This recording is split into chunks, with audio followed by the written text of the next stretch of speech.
Shalom libota na Nzambe. Shalom. Bana na Nzambe. Oyo tolingi mingi obe bino bolingi biso mingi. Et comme na tango oyo tolandaka pe tozalaka koyoka oyo za sekele ya libala. Amen. Amen. Bonsoir Ndé Papa Lobi. En tout cas, biso pe tolingi bino mingi. Poza raison oyo toza na côté oyo vraiment boza makasi oyo bozo pesa biso tango nyonso. Chaque lundi tokutama awe sengo na biso eza koyeba ke boza na ngambo wana. Vraiment Nzamba sala bino bolamu. Merci pour la patience. Pour la RO na ebi ke lobi misale za mais comme toza na rendez-vous nandimi ke ya moi sur zawana papa zawana merci mingi vraiment Nzambe akanisela biso pour na tango o toza na présence na ye pour na ensemble sana ye pour na tina na yango tokobondela. Merci Nzambe na bikama mokonzi totomboli onkolo poza malamu mingi to rendre gloire Nzambe na ba oyo bongisi ya na bikama pour na tina kolanda biso ya etika toza la connecter na source divine pa na poto pesa bomoi na ba oyo ba kolanda biso mokonzi ya flash nyonso ya moyini kolo na direction ya sika oyo ekele mosika faveur pe grâce na biso na kombo na sumasia. Amen. Amen. Wow. Amen. Amen. Ah, vraiment, to sepeli mingi ya mwasi, nandengi bozawana. Lundi, tozala kite, lundi, moi, empêchement moukeme, savanta masaïb songolu, lelo toza ensemble. Amen. Lokwa toza ensemble, to kumisa nzambe, na loembo na biso, po to banda émission na biso. Sekele alibala, sekele alibala. Sekele alibala kokangama na Yesu yende kisi alibala musantu totangi mikano na Bible pe bakomi likambo ya libala sekele ya musanga na libala kokangama na Yesu yende kisi alibala musantu. Amen. Vraiment na libala mingi na linga libala nde toti koyemba awa sekele ya libala eza kokangama na Yesu. Amen. Donc nyonso tolobaka ngo sekele ya libala eza bakombo ya famite okoyi kosala ke libala na biso eumela. Oui. Eza pe kisite parce que pour la kana yango. Mais sekele ya libala eza ko reconnaître o azali instructeur na yango. Amen. Sekele ya libala ezali kozala kati na Yesu. Amen. Mais kozwa Yesu azala centre kati na libala na biso. Amen. Ya wana nde sekele ya libala. Poete yende azali l'instituteur ya libala. Yende azakolo libala. Yende asala libala. Yende asepela kite mutu azala ye moko. Amen. Alobi te na kosalela yo mosungi. O kopesa yo esengo na bomoi na yo. Amen. O kosala ke jardin oyo ezwa lisusu atmosphère bien. Amen. Nde yango toyembi asekele libala eza kokangama na Yesu. Yesu nde azakolo libala. Nengala sebla na version na maman. Amen. Abi ce n'est pas bon homme ça c'est. Abi za malamu te mutu azala nani? Yebuko. Oyenda azakolo libala eba kike Adam na kati ya jardin azalaki na esengo te azomona banyama nyonso dede abino faut sekele moko esalama o mutu amokila koyi kosala ngo makaba lola ki makakula donc yabi ke téléphone a créé sekele moko na kati ya jardin oyo oyo kosala mutu onga na sane lilingi nanga azala conforté azala na esengo yango na asala ki libala. Amen. Yango na libala ya mwasi eza makasi nango eza kisite makasi nango eza ba kombo ya famille makasi nango eza kozala na Yesu kati na libala wana. Amen. Yango na ndeko na ngai benga papa pa ya kutami benga mama to papa za salo bengi mama obitango ngonde koki ezaka juste ka komo ka ngomo tangu ifwene tangu koki donc to vanda na potoka oza sekele libala po mabala na biso ekende liboso pe kende kitoko eza ba vitamine A+. Nde papa bi A+ ya mwasi ataka ndezalaki benga papa benga yaya benga papa benga ya mwasi lo balimbisanga mais o komi tango to yekola to batango nyonso biso to ze spécialité mais par la grâce de Dieu o azo chakati na biso to boko bomba yango to partager yango na ya mwasi zo landanga na papa nanga po mabana na biso eza solide.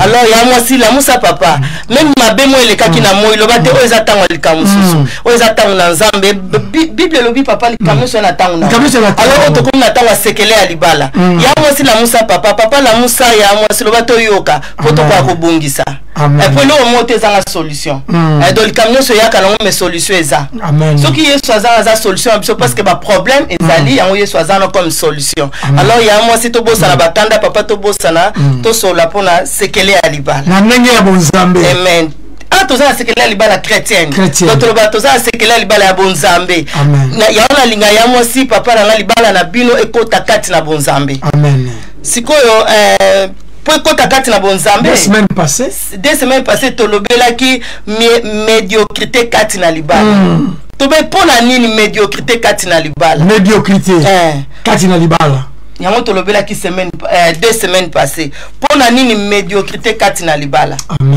donc so médiocrité eza seke eza na bato bazocréer médiocrité wana alors totalisa ke bato wana so bake na compétition ya médiocrité vraiment bayaka na ballon d'or parce que bajouaka rôle wana vraiment bien Otiens la compétition médiocrité, papa, il vient voir ballon d'or. Non, il va bête à Kango bien. La CPL, il a bien ma côté médiocrité, donc 5 sur 5. Tu vas éviter pour la prochaine occasion de super le gagner.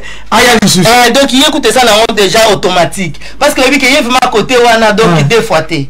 Avec ma ballon la médiocrité bien. Alors to boya qui a ma balle na biso. Tu veux que tu bois une médiocrité. Ce qu'on peut te la médiocrité, on est à qu'il faut comprendre que non, on a libala la médiocrité zo régné. Et dans la couple la médiocrité zo régné. Ce qu'on a nous tazo ça la que médiocrité on est régné kati na couple. Les angai na yo, les a ya moi sina papa au bozo ko conduire libala na bino.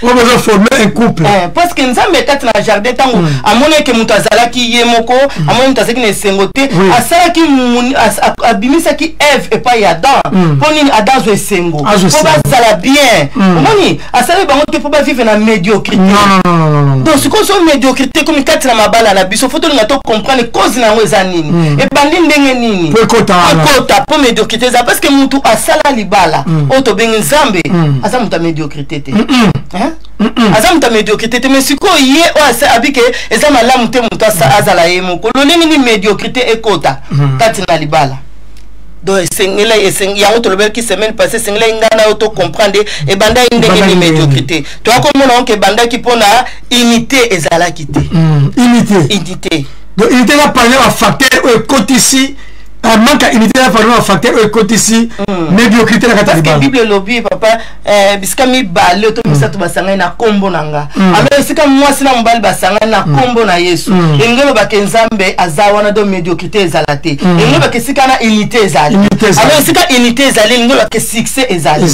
amen ko to mona ki que médiocrité on ekotaki kati na libala parce que succès parce que unité pas ya moi sina papa ezalate amen amen parce que ceux qui toza na unité te to kwa ko créer te to ba kati na libala faut to créer aka makamasika faut création ezala tant création ezate papa on to somo na médiocrité ezozo a place de libala ma chasseres moi makasi yango to somo na ke libala ezozo a médiocrité to continuer ki to ba ke médiocrité ezokota parce que renouvellement ezate renouvellement ezate ce qu'on donne renouvellement exacté to ko mona succès te kati na libala amen to banaka ko vivre médiocrité kati na libala amen donc unité et puis na renouvellement unité ezo sala ke to sala to ko créer na kati na libala do faut to créer aka faut création quand to créer to comprendre que tu sais to créer pe mingi ce faut to renouveler to ba ki on to ki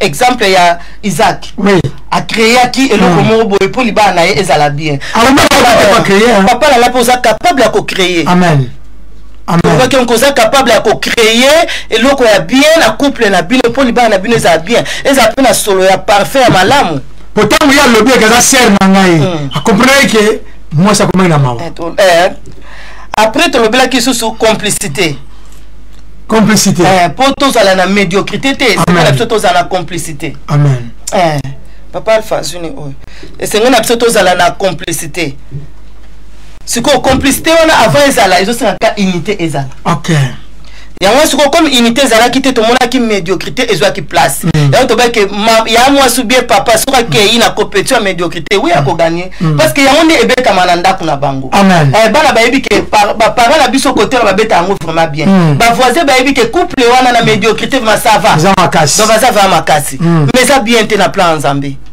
na o apesa biso cadeau o eza libala to mona ke eza bien te. Ce qu'on peut complicité zala et aussi la unité zala. Complicité son mutoyabi, ma jolie peu ça m'a dit. Son on a ba ke zate. Do ata kuté na pa makuna ba la c'est que zalate. C'est que bato baza lilo ba moko. Bibi obi bato mbale basanga ba ko mutu moko. Alors so ya moi si na papa boza mutu moko. C'est complicité fo zala.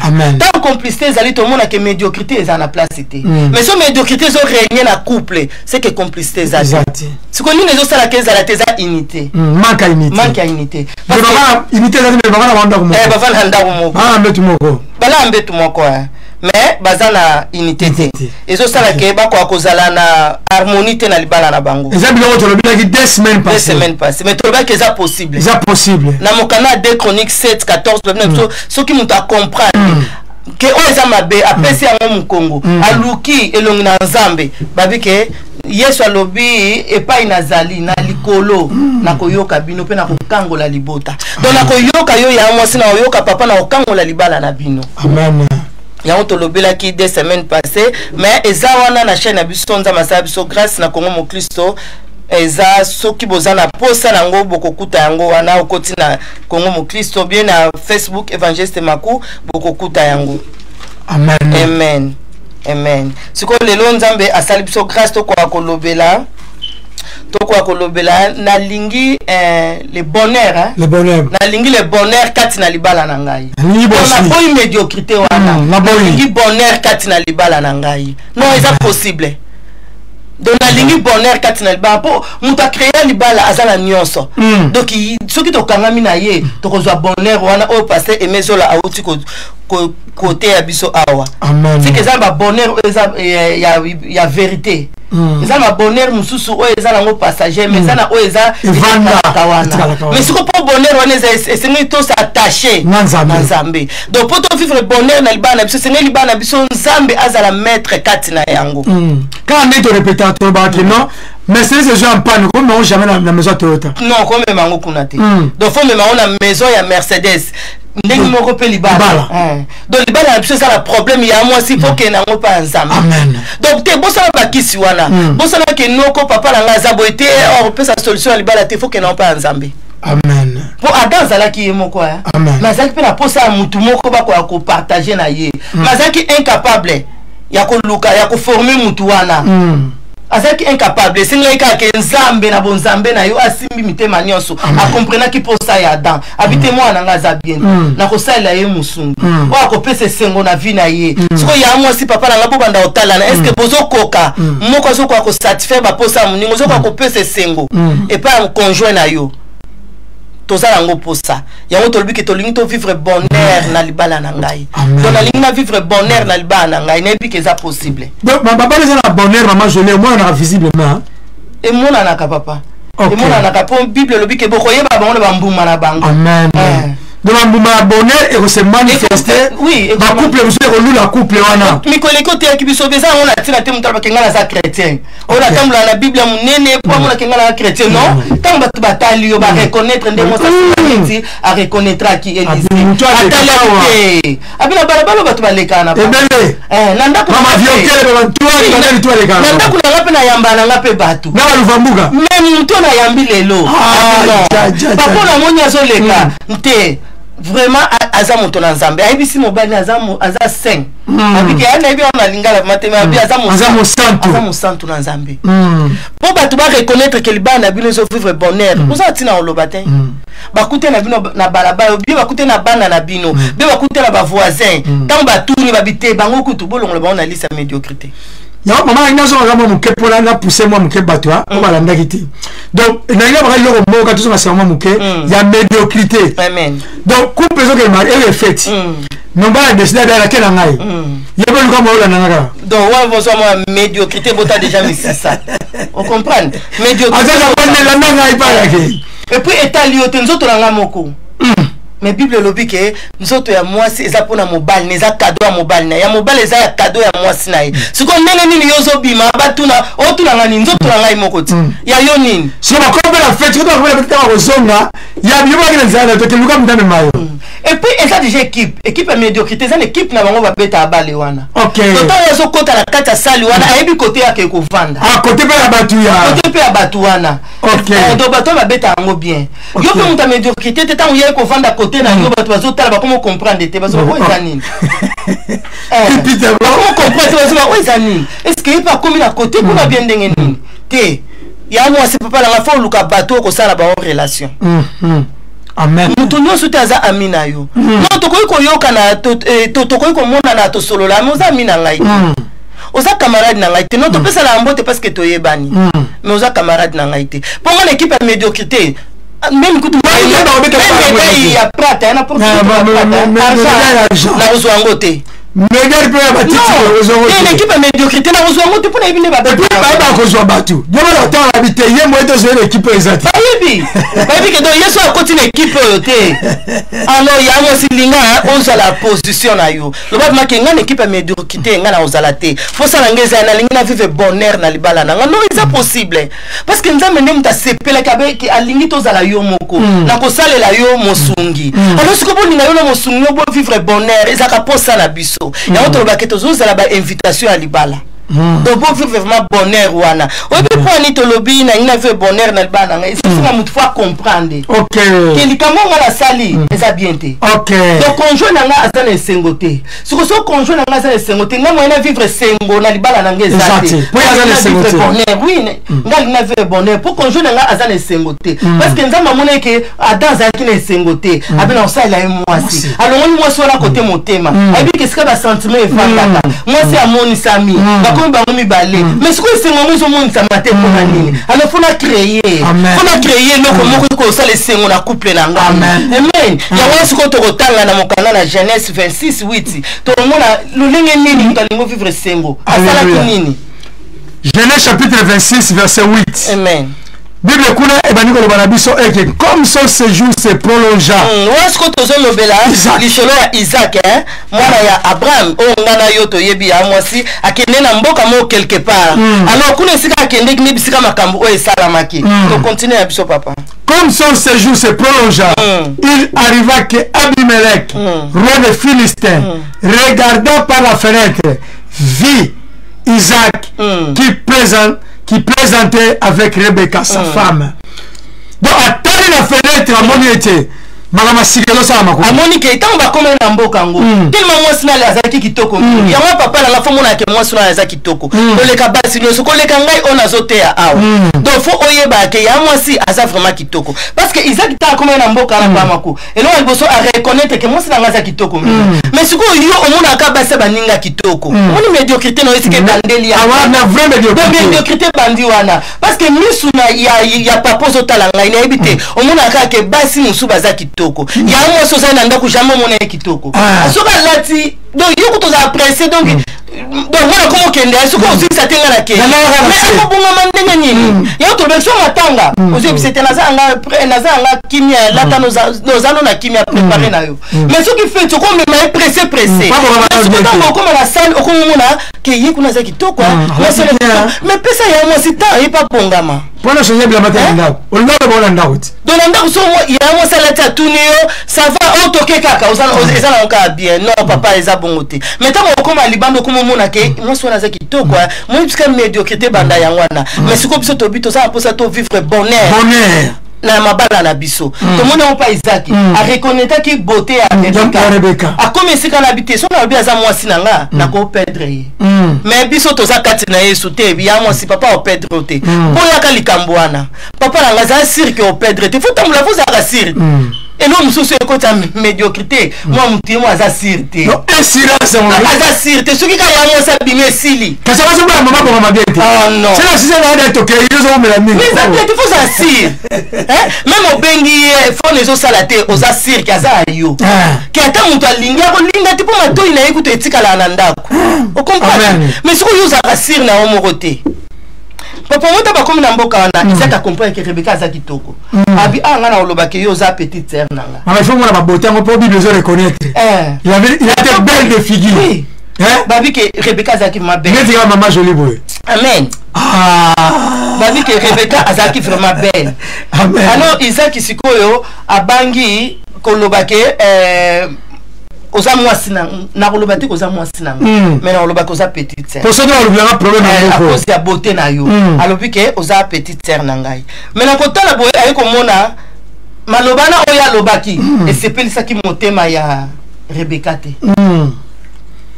faut toyebanaka donc ya mwasi faut yebaka position ya mobile na yo tango nini aza na kanda tango nini aza na esengo okoka ko récupérer facilement médiocrité monsieur ekotaka parce que couple tozo boyebani te ozoyeba te tango nini aza na esengo tango nini aza na kanda pourtant ya alobaki ke no aza ndeko na ngai moi ça c'est pela quitté hein moi ça c'est pela quitté mais alobaki eloko te mais mobali comme ayebaki mwasi na ye a comprenait que Rebecca a sepelité donc pendant le secret de bonheur aussi na kati ba fo mbala comprendra et quoi ya mwasi na donc moko kati na biso OK bango mi bani ayebaka que na moment oyo évangéliste aza na sengote likambo eza boyi donc wala ndi bomona botambula bien même si ka batu baza ayebi de likambo oyo na comprendre que conjoint na ngaza na sengote quoi vivre bonheur mais tant que c'est si comme moko zo comprendre na été que mutu aza na sengo ou pas beaucoup vivre bonheur voilà et puis on sait le fort hein comme boyebi maté on sait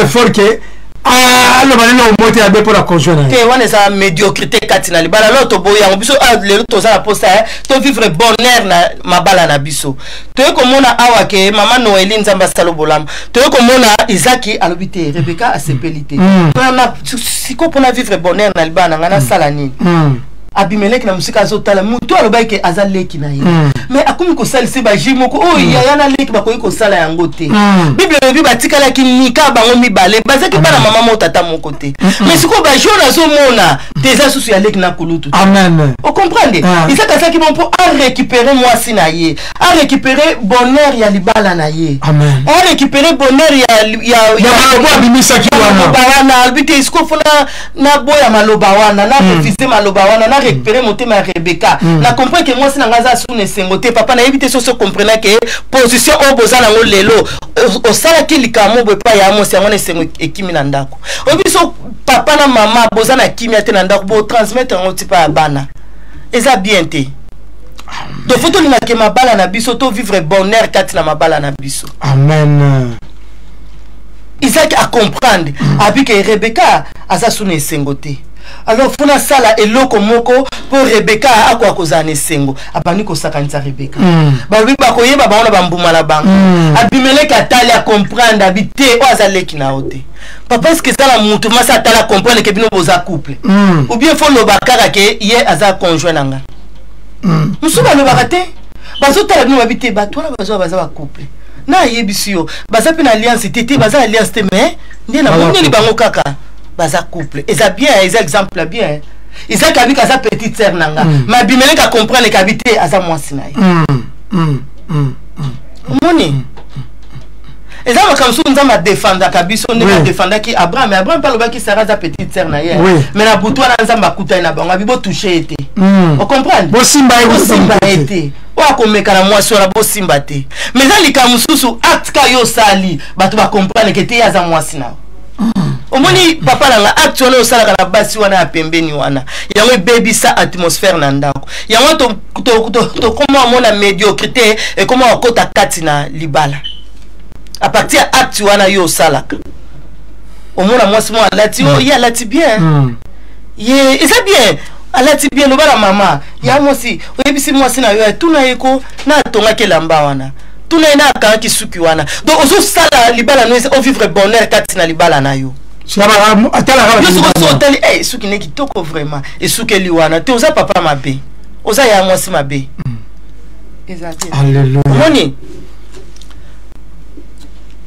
alléluia alléluia donc le bonheur quand tu libala tu revivre yango quand tu vas sur ali connecter dans Zambie amen papa faisons kima pardon tu revivre yango tangu mabala na biso za connecter dans Zambie omoni sikoyo comme Isaac Isaac dia mutu na Nzambe Oui. libala na ye Isaac dia connecté na Nzambe mutu bana vivre bonheur très bien bana vivre bonheur lelo to comment le bla 12 tribus de Juda à partir ya Isaac moni aboti bana na ye bana ne bakeba bo lelo to comment la 12 tribus de Juda donc bonheur mo bazo vivre biso ya moi si papa na ngai médiocrité kati na libala eza nini manque à création manque à renouvellement donc libala comment manque à unité libala comment sec oui par makuto otanga na Genèse 27 msoko lobano lobana papa oui donc c'est ça que tu ah maman on unité sa base moi makasi unité sa base moi makasi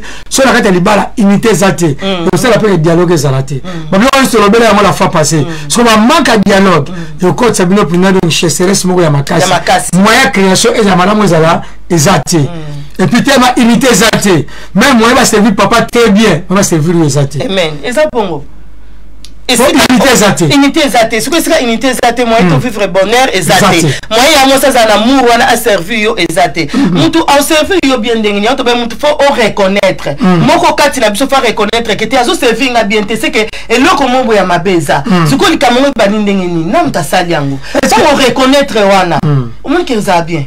Est-ce que la couple est capable de être capable de reconnaître? Tu vas reconnaître peut-être qu'ils ont compris que comme vous avez autant les gars bon. C'est quoi que l'équipe a tous un thème qu'on le black il a maturité. OK. Mon maturité est sunga makasi na mabala. OK. Parce que mutu aza maturité, aza immature. Tant yo zolinga osunga ye même surtout mibali. Ozi sitali kambo yo sali. Yo za papa, yo za mobali nanga ko sala bongo te. Tellement za immature asiliki. OK. Soko ta ya ko silika ya mo spécifique azali a nini abangi na ye moi ala kisao lisusu ezati ali suko pour vivre kati na médiocrité. OK pour mutu la connaissance ya makambo oyo ça mamalamu ayebisio mais aussi liki si parce que bible me bite que libote zo ke na ko bunga po bazanga ki ba conseiller po bazamba po bazanga connaissance pozanga boyebi suko ta moko azana boyebi babi ke mi bale basanga ko mutu moko ko bazanga boyebi alinga te za cacher alinga transmettre on pas conjoint na ye pour epé sa force na libala na bango mais suko zo dépendre na conjoint selon maturité ya zana. OK donc quand après ce que moi si nous sommes vous expliquer que les cambo mabe mama tomboke na donc il y a kutu grave do photo benga ka batata moi si yo nyoko langa ka kusala omoni siko asoma mbala ko bana na kamana lo ba susu siko na libana bato comment se kabino est-ce que mbali wala comprendre niveau moi si na ye OK comprendre ngo mais siko aza mais siko aza incapable parce que moko aza trop immature. OK mais c'est trop tard. Non c'est comprendre c'est tardé ils ont tarté donc ils sont capables de remettre pas encore na bonheur moi kitoko et puis ba la toujours oh ils ont le vrai bonheur maman donc ba la ils ont respecté la ma fille makasi mais toujours mon exemple un exemple bien moi mutu moko azoba ki ngana zana dans la simba misusu 20 mabala 15 10 et ça par rapport à nini sangona e ozo kokende. OK donc la réputation oyo couple les anango bango biso mbongo te mbongo kutu bango ezana ngote même akamba ko lobana bino lo lenge ba ko conduire bino bon comprendre les bana na bino eza solide. Amen. Bon mona ke bana na bino ba za bala moko vraiment respecter. Amen. Oui, maman, nzamba malamu hein. Malamu mingi. Toto la médiocrité la fois passée to bien été. Au moins la batona, moi va moi va peut-être quelqu'un va quelqu'un. Moi écoute boké écoute na ndento ba na médiocrité. Ba ke écoute na donc banga so mal pas propriétaire moko. Propriétaire avec moko na 11 moko na 12 heures. Pour yo so ko tali o sepe na ona ngote o 12 heures tanga ya sombi. Mais so ko tombe ke ba mbale ba nzela moko. Moko. Ayambi moko ba continuer na ndako. OK. Tant moko na vanda beni mususu yo pe kota na yo ko. Tant akuta bo menini tu ko propriétaire so comprendre. Non, moi c'est mbali. So ça on a mbongo bento so ma place wana. Asomango et puis abiki na kena musala ngamoko donc na kosomango. Et puis bino ba to ba ki eza capable ko sila na yango. Eza question ya unité na kati libala. Bon vivre bonheur moko ya malamu. Eza question ya création. Faut pas ko créer. Bino ko so vivre bonheur moko ya bien. Donc bino ko eza ba médiocrité faut ko tika ba biloko na poza malamu te. Tu peux dire exemple la fois passée to bien non moko na va voyager mbala voyager comme la famille moi si. Akuti mama on bien grave traité mais sur $100. Avec un mois promis ça na passion maman bosola. Amen. Zo maman. Donc gens ils charge na yo salaire. On les a médiocrité kati na libala. alors nzamba créé qui libala pona bongote non a créé libala pona bongote omoni Adam même Ève muto asala ki ba bima na jardin mais tellement nini bonheur ezala ki kati na mitema la bango esengo ezala ki kati na bango ta bazo bimisa habité na kotika ete na okena ye azala na kobenga Ève donc azala kombo o abenga mwasi na ina moment on nzamba obenga na bango papa na ngana ebite so se salama pana yo na moment o passe yo comprendre que ya mwasi muto a provoquer ngo mais o c'est combo ya bien donc là bato bazo kama mais moi ça on t'a célébrité assez c'est moi motema nanga toi ça moi sinanga erreur et salami na comprendre que tant on comprendre à se corriger asa moi sinanga donc on veut pas défendre moi sinayo pour ni bon vivre bonheur déjà la parole n'est Abigail ya salaki et pas ya Nabal ya mo spé azo ba ko défendre mon bal ndenge Abigail ya salaki alobité David mon konzi eza yete mais ça faute nangai mazala ki te sikali kamone sala alati faute wana on ni ba vivre bonheur na libala na bango alati faute wana amen ya mwasi eza mabete sur alati faute wana olati yango pour corriger papa comme ça pourtant vous sa boîte na bino malamu eza libala na bino boso etaliye moko akelo kama kamuna ye sala ki boye on eza ko zanga maturité donc mon ngo awa pour libala na biso eza la bientôt tanga papa kana jeunesse na 27/9 ok et que non luka makambu na ye yo kutu mwasi po komiko tonga su mobile nde pasteur kakuja utaloba awa hein ozo tonga pe mobile na yo non eza bientôt il faut défendre mobile na mais si kotambo comme esika bino mibale oyebise moi likambo wana te basala bongo to saki mabe osaki mabe mais moi si azo tonga mobile na ye mais la public na bana pe bazo tonga ba parents na bango parce que kakuja utalo bango awa oui eza réel hein soko kati na libala moi ça zo tonga mobile na ye bana bazo tonga papa mais to mona ki monte pas Abigail Abigail alati faute wana amibwaki na se alobi non mokonzi za faute nanga na sima na monde ko expliquer habité moni suka sala ki bongo tala kombo na ye elobibu mais yo tango bazoba ke mobile wana za nduma ko to bindumba banda ko kala ya mwasi eza kate il faut défendre tango komanda ko bise papa moni kinduma oyo elukula biso liwa poso malade continent na yo to okende bongo bana okosuka côté ya papa non défendre qui est déjà défendre ya toto bike moi ça zo baté celle ka bolingo na bino bongo donc il jamais ko beta maboko na ndolo balango kaka mais yo siko lingo vivre bonheur na libala na yo yo pe papa na ngai ya mo so bazo corriger faut linga onzima correction pour na deux chroniques kuna babini siko muta comprendre parce que siko yo comprendre te jamais boko ke na libala na bino mala jamais mais tant on comprendre que te ngam na saki mabe de so mobile na ngai abimaki libanda dekonaki emso eza faute na nga na incorrecteur balobi ya mutu assez privé. Alors, celui qui yokani, on a 2 semaines, 1 mois, on a raison quelconque. Oh, bisumba ito za prouver na yango, ça va. Mais ce que tu yokanité, yobi ke ko toucher ngaité, on a lingi na ngaité, na formation makolo na ngaité. Ou bien to komi demi Dakar, koto ko simba te.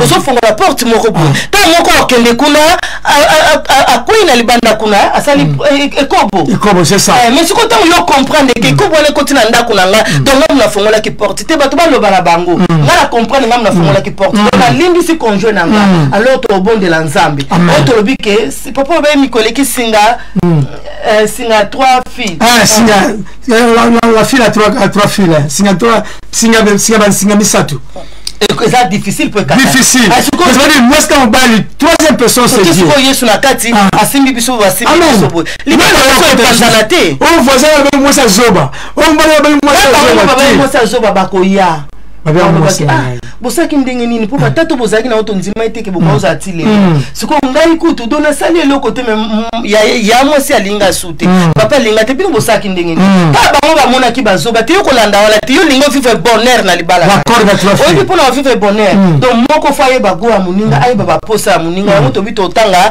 na Genèse 27/9 et puis moko fa bape kondima critique o bazosala ye po tokende liboso po nakati ya libala mpe toamayele ndenge te capacité de maturité la capacité de les camoufler yo capé muninga si on peut me capacité ko les kafoi ba ko zaper na maîtrise pour gagner on veut que zo ba pour gagner faut ko tala buzoba na ye on continue la buzoba na ye à mon esconde ti bokomi ba camarade bokomi bien bokomi ce qu'on a malé mozo gagner mais tant yo moza ka zoba moi si vraiment la moto donc il faut ko tala la buzoba na ye o gagner ye après nous komi ko laki on va nous informer eza bongo voilà je vais vous dire parce que comment dit ma bisiko kasi na osande mais si ma bala mi pe kufa bongo maman ya on tobi ke police quoi ça n'enga bien ko gagner moi sinon ma bandina n'enga mabe ya on tobi to ça na sekele yo mbala ndenge nini mbala zoba boy ya on tobi to ça sekele bala chrétien on a osé balobina biso ke libote zo ke la ko bunga pona ko zanga boyebi ba biso ki tangu wana mabala wana ekufaki soki connaissance ya nzambe zala ki kati na bango ba yebaki bangana bakete muta créer libala azali donc toujours zongaye voiture Mercedes c'est ça la bienté donc ko ke na Mazda te fona ke na Mercedes je vais le Citroën Volvo et aussi maté de fona ke na Mercedes comme mabala wana ekufaki parce que ba reconnaître ki te nani muta créer yango mais ça malobita pour comprendre papa ya moi si so boyebi ke moko za na gauche na droite non peut besoin no engagement te non est capable libala na bino ezonga parce que ça muntu oyo a créer libala wana ayebi sika nini déchirer les kota ki na libala wana alors aza capable aza capable aza nzambo aza capable pour aza maître amen pour jamais carme kufi okimano eza Mercedes bingala ko ke na Mercedes te siko ya biso to ka ba problème on a kena kana simandako ba sala on ka moi vite fait mais après 2 jours osongi lisusu mais vraiment ekende na maison ya ka pensa mais le Seigneur ngai na tamboli mabe OK do na kosi mwasi na ngai na kosi mobali na ngai siko na komi na culpabilité mona motema na ngai do yango na yenga pe na koyebisa mwasi na ngai te mais na lingi o toucher motema na ye o talisa biso ba sali na nzambe oyo oboni ke baza capable po basunga biso o talisa biso bato baza na expérience to kende pona loba liboso na bango conjoint na nga alimbisa ngai nzambe aza capable akomema bino na ba homme de Dieu oyo vrai et ça dit que so ba homme de Dieu baza lukuta nde to lobaka baza bato lukuta bango nyonso non ya lukuta fo bazala po to reconnaître ba vrai amen alors nzambe akonduire bino na bon chemin po libala na bino epanzana te amen te bomona ngo te ke za retard ya mosi ko yoka pe likambo wana bazolo ba libanda te o sala ki bon te yo comprendre même ko to yeba ki no to ba te ezaki faute na nga donc soka sala ki bongo nga muntu na saki re wana so yebi yango te o bi bongo poto yo lo bi bongo o gagner bango te ba ko suko lo bate ba masoni ba ko so bate po mo jo côté ni moi c'était mo mbala la famille to ko bengo so ba na ba ntimi poni ni oza posa o vivre bonheur na libala na yo tango oza na bonheur ba no ba vivre bonheur so po vivre bonheur moko kati na biso fo ayeba guya ya moi si guya papa eza ningeni yango to tanga na Genèse 7 27 9 verset 9 Genèse 27 verset 9 Genèse chapitre 27 verset 9 Bible le na biso va me prendre une troupeau ce que ça Rebecca azo ebisa mwana azo tina mwana kende kozwa de bons chevaux oyoki alobi ya malamu vraiment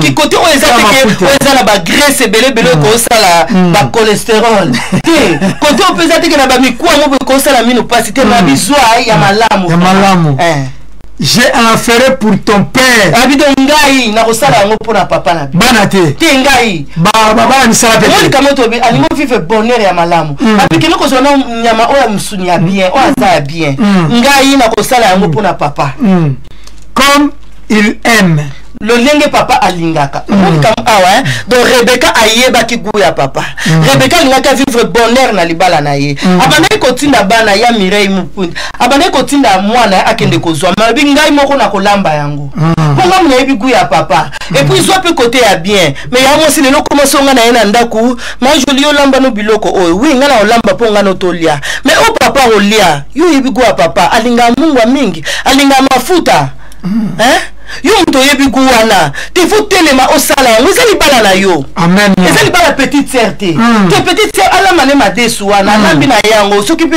fungwa so nini alambi atiene wana mais guya papa yo yebi yango dozo obligé ko telema au sala yango na ka malade ça va na ka voix ça va nous a présenté lingo vivre bonheur na libala no Rebecca bikende zwa ya bien na opesa beba muta sala mote ngamo na ko sala yango pona yebi ne papa lingaka alobi bongo na yebi ne papa alingaka mais lelo yo koma doki mbisa ngo evanda mikolo belé na congélateur même si la goût même ça bola akolia na non faut la goût la ngo ezana no bien et puis moto yo tina sala musala pour la papa il dit vraiment te alinga pilipili le katé au sala ngo bien comment moto mana osepela comment siko nini yo ko vivre bonheur na libala ke papa zo leza na miazo sepela tabia biloko bonali ara rapona tonda siko ka ba tumu pe akoma bongo nde ba mama kala bandalo ba na va kana libala pona bana te ya mwasi to fanda na libala pona bana te Pour mon corps bolingana qui n'a papa bana bazala quitté. Amen.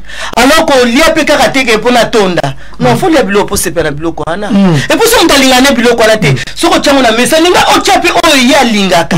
Et so obligé te que ya lingane ma desouté mais je m'a dit ça bien pour la papa. Ah, bah il y a encore 2 fois par semaine. 2 fois par semaine, ça bien que ça va papa ma casse. Mais exact que yo pour papa o lia ma desou, siko yo fali encore ya pamba pour ça bien pour la bonté luka so linga musuni cha musuni. Alinga likabu cheli kabu pembeni. Yo so te foli ya karabongo. Bon papa so nda o lia otete. Ko comparer papa na bino na mobile na yo te baza différent. C'est ma sa médiocrité. Le bon bonheur de libala, moi je comparer. Papa na bino za mobile mama, bino mobile ya bat. Kuna suki kuna. Mais mobile na yo za guna yo. Amen. Il faut ko kisa guna yo. Abi moi ça pesa a goût. Evita ma ki kati na jardin tango adam moni. Abi wow, abi suko na obenga e mwasi. Na moni ke motema na nge sepeli. Papa na nga za goût a motema na ngate, mais za goût a motema ya mama na nga. Amen. L'évangéliste za goût na nga. Amen. Ouais. Amen. Amen. Donc moi sur la moni évangéliste la tina bité, bo va motema na nge sepeli. Mama ka ndenge na kwaje. So na bimi. Eza la vaje, komi tumisa matin, c'est pas motema na sepeli. Attends la bengi de ton tu pour habiter. Attends la kuta ba terre évangélique na libana. Le terre évangélique à maman je l'ai le cas. Amen. Tentire vanda. Taille posé. Hein maman? Amen. Hein maman? Et ça pour moi, nzamba sa biso bo. Ah, nzamba. Yango c'est sikoza. Des fois c'est pela na mbana nao. Quand on moni que look wana linga, on type c'était na linga ngote. Rebecca lo bien, bozo msunu ya bien. Lo ba ke elambo pour na mobile na ngana linga ngote. Abia zo msunu ya kana ngana kolamba. Yebisa petite somba no menga na kolamba. Yebisa camarade somba omoni o teka libala na yo parce que biloko yuti même pas ba camarade sans prière au pesi papa alia. Maintenant yo sepeli na gu wana ndenge muninga lamba ki tuna ye. Olamba ndenge nini? Allez, yo pour me qui papa. Tant vous payez au monde yango sepeli papa alia mais priez. O prier pour nango après pesi papa alia. Pour papa za guna yo. Amen. Rebecca ebaki goût papa. Abila ina vivre bonheur na libala na. Mais maman, abila ipa ebaki défaut ya mobile na ye. Abi ke mobile na ye aza zoba. Kongo na mobile et le bizoba. Abiga ebaki défaut mobile na ye. Abila défendre mobile na ye. Moi ça tsunami tu peux aibe ke mobile na nga aza age nga aza na mbongo. Mais na relaxer ke na lingi ye. Na ko tuna ye na ko se soumettre. Na ko se ça ya pesa nga. Non, abila ko se soumettre. Donc yo fo linga ozala kati na libala na yo, o se soumettre na libala na yo na bolingo pe mobile na yo. So total Bible na deux rois babi ke moi ça tsunami mobile na zaki âgé, mais la Bible est déterminée que moi sois Zaki Nambongo. Quand vous avez Mbongo, c'est que ça va Mbongo. Mbongo, oh, Bible, ils reconnaître. C'est que moi sois Zaki Nambongo, comme ma Bible, ils reconnaître. Mais pour ça, la likambo habite, il faut tout dans mon ban nanga. Donc, il faut se soumettre. Les esclavagisme était à moi aussi. Mais ils ont pour vivre bonheur dans les balles à Bisso. Bisso, c'est Seigneur, Bisso, se soumettre. Les esclavagisme était. Papa n'a pas pu, oh, il y a moi, ça, se soumettre. Et ça, c'est que Azo a commis esclave. Non. Et ça, c'est une mission, oh, Azo, ça, qui a yo et s'accomplir. Dans un cours qui sa mission, dans la sous-mission na yo, yo sa mission, alors yo sa la sous-mission, azo contribuer pour mission na yo. Pour nous, il vivre bonheur dans libala na biso. Donc si comme maman pour vivre bonheur dans kata libala, ça veut dire que mon belle face à capable de le non. Maman il a mon été là mon sepel na moté, na moi m'a changé. Et ça coûte et ça et l'eau ali bosso mon belle face à la parce que surtout bandi na Bible, il y a moi souvent autres la Bible na Genèse oui parce que libala est banda la Genèse. Amen. Alors tant autres dans la Bible tout le monde monta bien ces paroles bosso, et ça qui Adam mais Eva monaki Adam liboso parce que quand basali Eva basala mi a telemi Adam zaki na pongi après la muki et nous comme que Eva mona ki Adam liboso mais mutu a prononcé ki malobeza ki Adam alors Adam tant la muki abina moni abina ko benga ye abina moni sikwa za mukua nanga musuna donc papa aza mutu folo ba maloba ya malamu pa ya mwasi et ça dit que c'est to lingana kala c'est to bota donc malobesile comme ka sokola to kende to ke mais soko suba mama musuna foni maman boni non ngesa la bien te non, ça bien surtout la serviteur de Dieu. Tant on sur la maman sous donc on se chérie mais pas maman là donc moi kanda trop busy. Non, pas la parce que ta vie on va la musabo ça musala mais faut qu'on reconnaître là que moi c'est na yo azayo. Amen. Mais tant on sur la maman libanda donc maman so mon papa na gentil mais na ndako donc na commandé te lima te yamo ça za pour à contribuer parce que a bien chauffé papa na ngai mosala nzambe maté ya no côté ya ça hôtel en bientôt onction ils à la terre donc avant bima ya moi ça bina ko chauffer yo mais que beaucoup une église peut citer musu verset musu onction on sait la ba faire ezalate si basi tous la capacité on nzamba sa sur la capacité wana donc ayebi ninga on sait la trouble mutu mate ya wana okokangote na ba mike wana banda olando na libanda ba olembala bango yo. Amen. Alors, il y a un basi respect vraiment papa na biso, respect on a senga ya maloba kitoko, ya ba geste kitoko, ya ba cadeau pe. Ce que maman a dit est pour faire bon le vrai bonheur na kata libala. Ça veut dire que mon père va dans la terre ou sofa na kata ndako ou fa na bis libanda ba programme télé après na loba on t'a pas évangéliste na linga ngote. Mais yo on tire retraite les lobby après na pourquoi on a que veiller. Après na pourquoi tous na réunion. Après lobby tous la méditation, après lobby, tous la évangélisation, mais ce qu'on a été dans les awapi. Après, on peut recevoir un cas, si tu as quelque chose à bacha, bando zaki na fond na mato, itozo kende titozo songa. Non, et ça bien été. Donc faut attendre moi sinayo. Donc le vrai bonheur ça me bela comme faut attendre moi sinon ça peut tana bana. C'est comme même écoute tous la mbé, tous la tant tous pressé. Yo silisi on se satisfaire. Ta maman dit que menga la sentir le temps bon etaninga ce qu'on a la té. Mais ce qu'on veut que rola la ko toucher muninga té. Bible le dit que pour ça moi c'est que ça m'a pas mon bal naie. Yo yebe ko uti veiller. O yebe ko za fatigué. Mais ko tungisa ngaité. Papa ko ça bon te za bien té. Donc le vrai bonheur c'est qu'on ensemble ma belé. Surtout